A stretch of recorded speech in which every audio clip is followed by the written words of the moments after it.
Assalamualaikum warahmatullahi wabarakatuh. Waalaikumsalam warahmatullahi wabarakatuh. Siang semuanya, gimana kabarnya hari ini? Alhamdulillah, luar biasa. Allahu Akbar. Yes. Ya, alhamdulillah semuanya pada sehat. Semoga ini kan pelajaran terakhir ya. Semoga kalian pada masih semangat. Nah, karena tadi kita udah hitung-hitungan, kita akan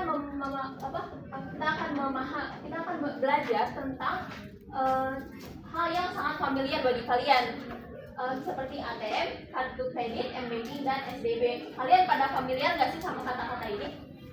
Familiar, Bu. Ya. Oke, kita akan memahami tentang cara penggunaan dari 4 layanan bank ini. Nah, yang pertama kita akan memahami tentang penggunaan ATM. Karena kalian udah pada familiar nih sama ATM, ada yang tahu nggak sih kepanjangan dari ATM itu apa? Kalau ada yang tahu, ikut tunjuk ya. Kayla, coba ATM kepanjangannya apa? Lupa. Oke, siapa yang tahu? Oke, Rian tahu siapa? Apa? Betul. Jadi ATM itu adalah kepanjangan dari Automatic Teller Machine atau anjungan tunai mandiri seperti yang dikatakan Rian. Nah, ATM sendiri itu merupakan mesin otomatis yang disediakan oleh bank untuk melayani transaksi nasabah tanpa harus melalui petugas teller. Makanya kan ATM itu cuma mesin ya, nggak ada manusia di dalamnya. Jadi ini cuma sistem yang disediakan oleh bank untuk memberikan atau melayani nasabah dan juga memberikan kemudahan, kenyamanan dan efisiensi pada transaksi keuangan.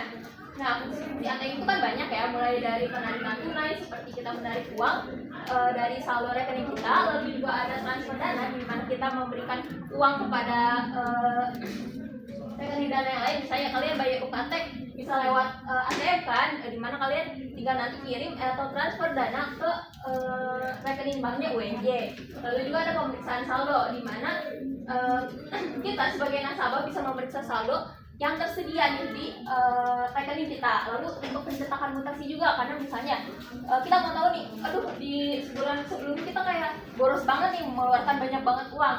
Nah, di ATM ini kita bisa ngecek nih mutasi atau pengeluaran apa yang kita lakukan selama bulan kemarin. Lalu juga ada untuk pembayaran wallet, misalnya membayar GoPay, ShopeePay, ataupun OVO. Nah, kalau misalnya dibayar lewat ATM itu artinya lebih murah dibandingkan lewat pihak ketiga atau lewat Indomaret ataupun kios-kios. Terus ada juga untuk pembayaran tagihan listrik, air ataupun internet. Jadi kalian nggak usah jauh-jauh atau nggak usah kayak kalian ke ATM nih atau ke bank untuk ngambil uang, terus kalian harus pergi ke PLN, PDAM ataupun internet untuk membayar tagihan selama bulan itu.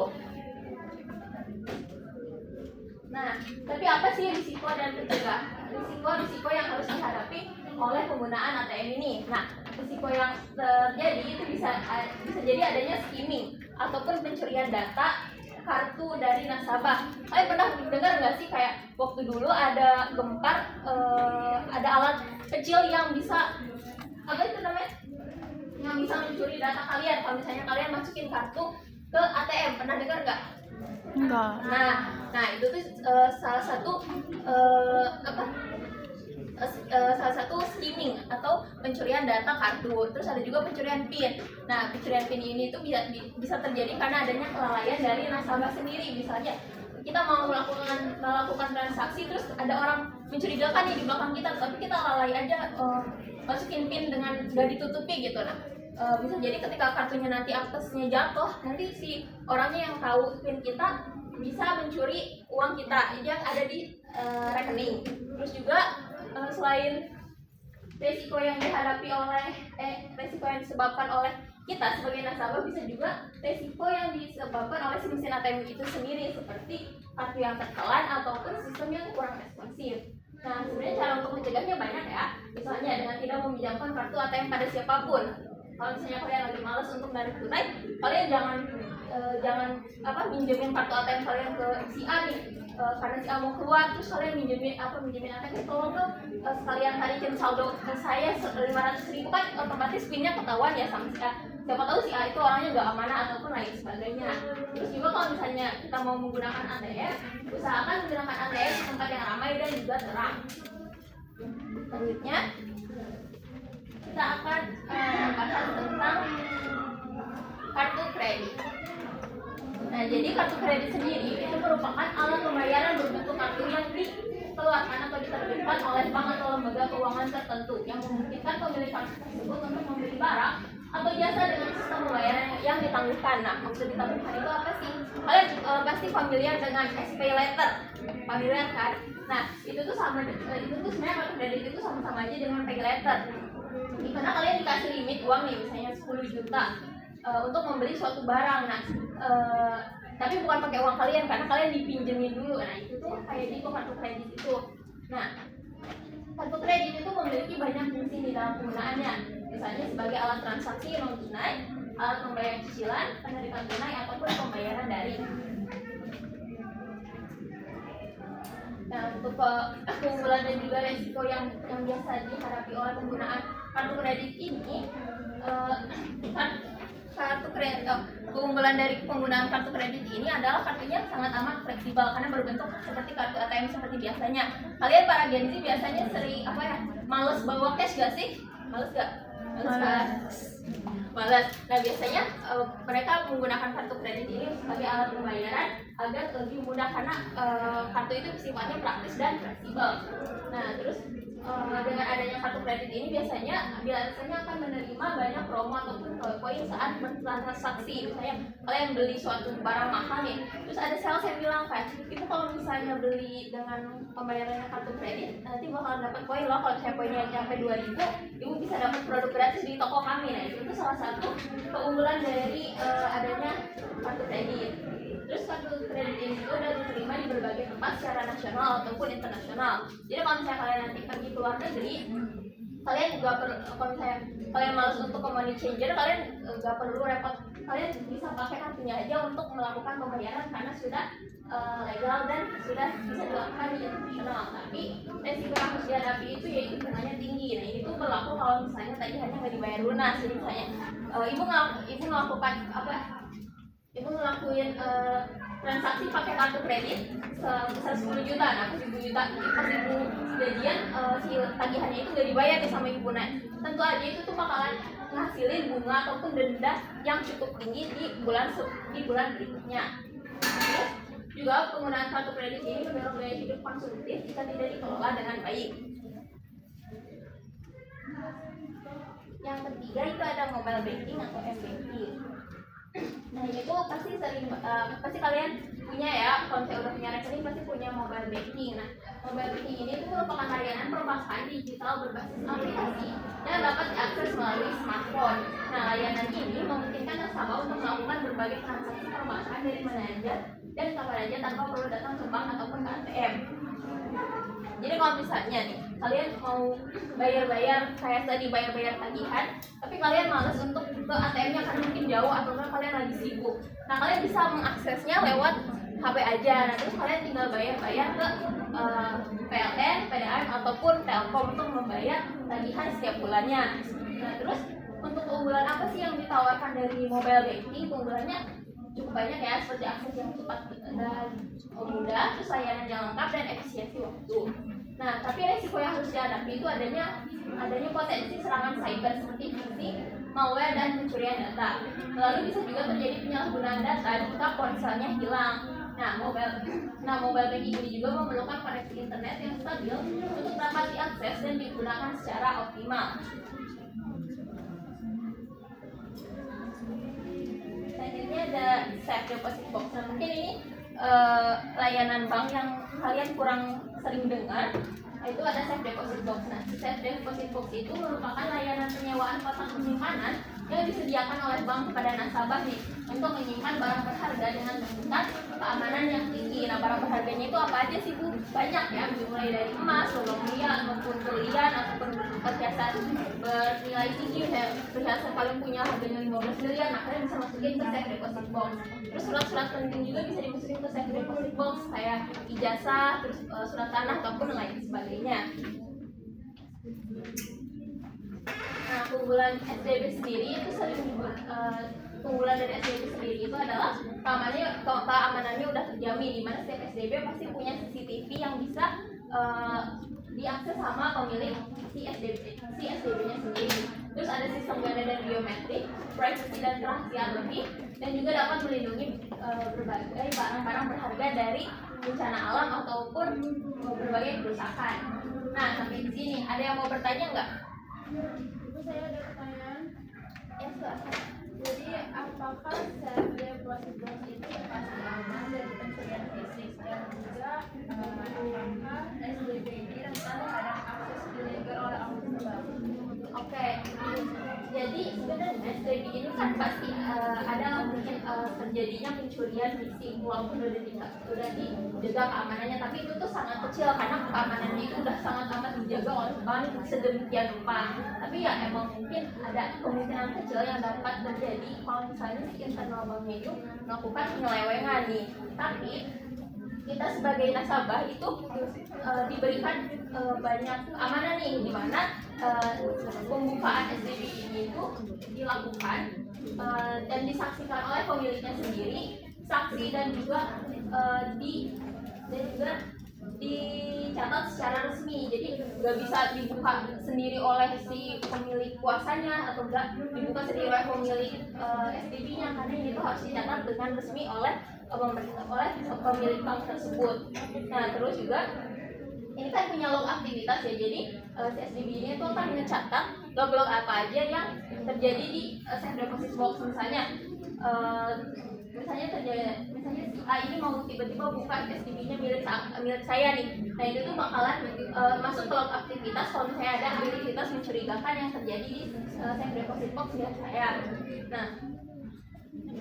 Nah, tapi juga kita bisa melakukannya dengan mendokumentasikan. Ketika kita misalnya menyimpan perhiasan di safe deposit box, kita bisa dokumentasikan. Terus kita juga bisa dan juga kita bisa memilih bank yang ternama agar reputasi karena bank ternama itu memiliki reputasinya sendiri agar tidak terjadi pencemaran nama baik. Oke, kalau kasih tahu segitu sudah cukup, Eka? Iya, Ibu, sudah cukup. Terima kasih, Ibu. Oke, kalian udah pada paham semuanya? Kalau udah pada paham, kita quiz dulu sebentar ya.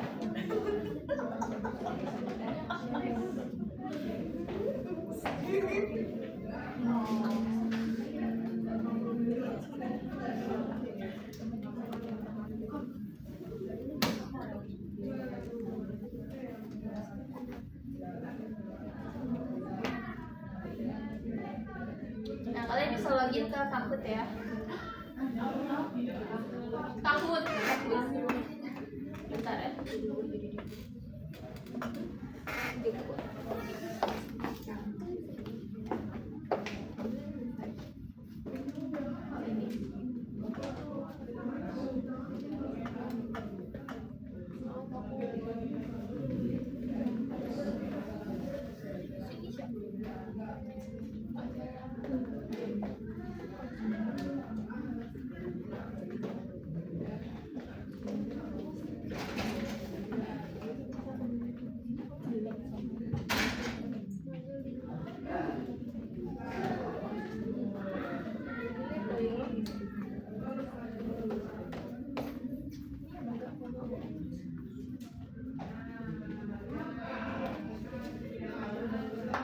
Nah, kalian bisa join ya langsung. Ditunggu 2 menit.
Dua-dua. ya kita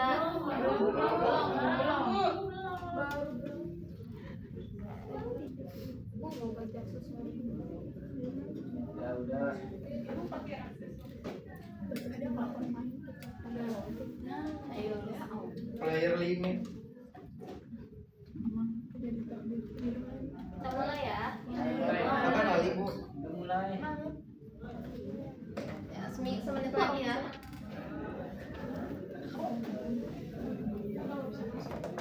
Oke, kita mulai ya.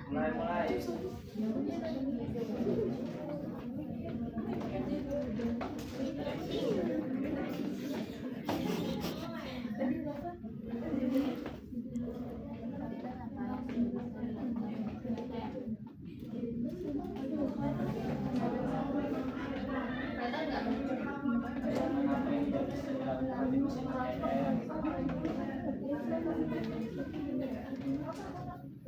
Oke, betul semua ya. Berbincang. Naik banget. Usagi. Lanjut yang kedua.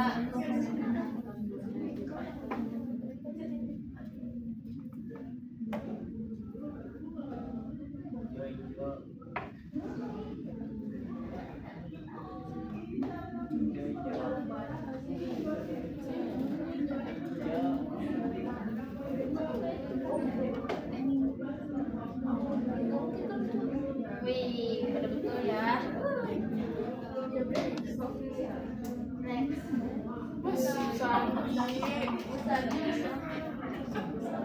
Jangan Ya. aku Usagi di sini.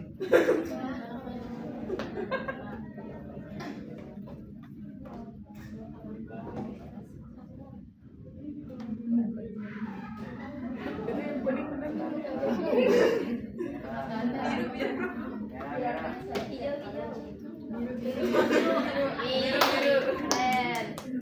Next.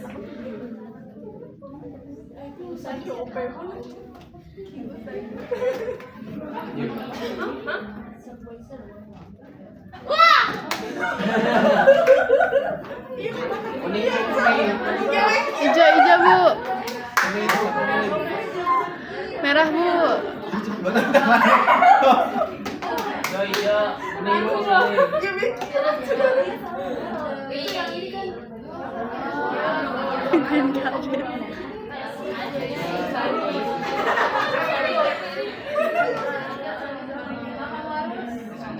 Dorong lah. Cepet banget. Keren. Lanjut ya. 6. Ya,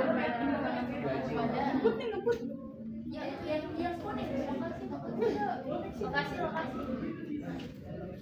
Iya dong. Ini terakhir ya.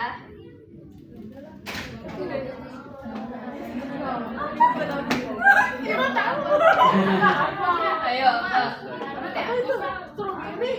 Tomat. Biru. Biru.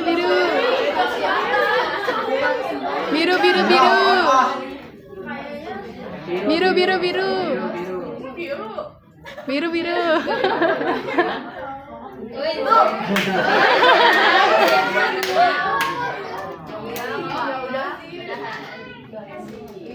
Iya,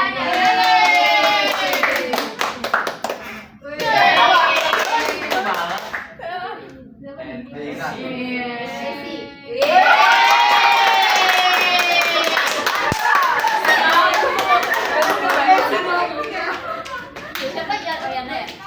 Tapi tadi ya. Usagi siapa? Kira. Usagi aku ada. Oke, kita udah kuis ya, udah pusing nggak kalian sama kuisnya?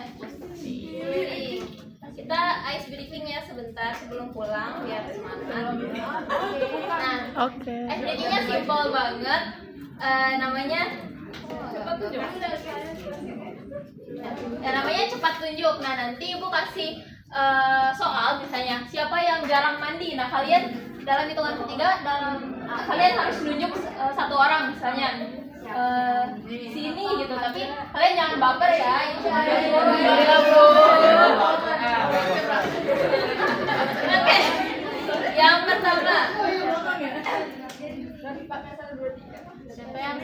yang my brother. Tadi. Satu, dua, tiga. Ardita, Ardita, kelas mulu kelas. Coba Ardita, kenapa Ardita sebisa kelas? Macet, Bu. Di mana? Ibu suci, Bu. Di sana. Keren. Next. Yang selanjutnya. Ini Bu. Duduk ya. Kasih tahu tuh. Duduk ya. Satu, dua, tiga. Semuanya ini mau pada tidur ya setiap kelas online. Oke, siapa ya? Siapa yang dendang-dendang? Kita. Buset. Kira. Kira.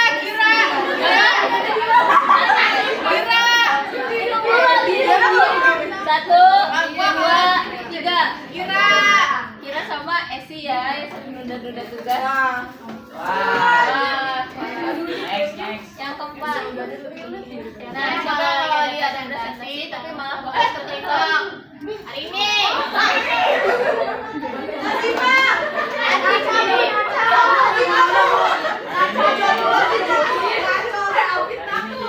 Ya udah, oke. Ini yang terakhir ya. Siapa yang Gak dapat, Bu. Orangnya siapa yang Oke, udah ya. Nanti yang ketujuh dapat hadiah. Nah, udah ya. Materi hari ini ada yang mau menyimpulkan? Oke, Almina silakan.